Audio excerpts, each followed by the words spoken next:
नमस्कार सांग मैंने आपन को चिंगुड़ी रे केउ रेसिपीटा भल लगे निहाती कमेंट माध्यम जणाइबे।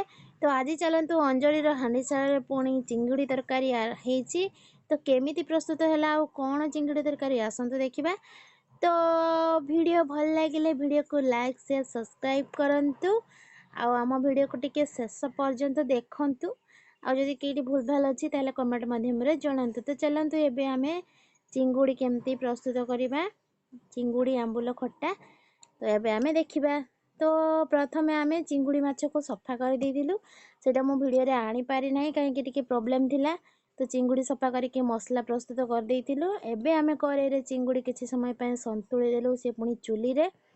तापरे एबे चिंगुड़ी हमर हेई गलाणी। एबे सेई कड़ाई रे तेल पकेकी पियाज दे देलु आ भृसुंग पत्र आ जो अदा रसुण बाटिकी रखितिलु। टमाटो कच्चा टमाटो दे सारा पर से चिंगुड़ी पकईकी ता देहरे हलदी गुंड आम लंका गुंड धनिया पाउडर पकईकी भल भाव टिके कषिदेलु। पटे चोली भी आम जोर से जलुची। एबे अल्प किछि लुण देदेबा। लुण देकी तापरे ताको भल भाव कषि देकी ता देहरे पानी देदेलु। एबे दिटा तेजपत्र पकई देइछु पानी फुटिबा पर्यंत एपटे आमे आंबुल को बतरे देइथिलु। तो आंबुल को भल भाव चकटी देलु देख पर एबे पकई देबो सेथिरे देखंतु मु देइ दिछि ता देहरे। एबे हमर तरकारी फुटी आसलाणी आ हेई हेई भी आसलाणी। देखंतु कलर भी बढ़िया देखा होउची। ए तरकारीटा हमर राति रे प्रस्तुत कर दैथिला। तो जेहेतु टाइम नथला मो पई सेति पय मु छाड़ी पार नथिले।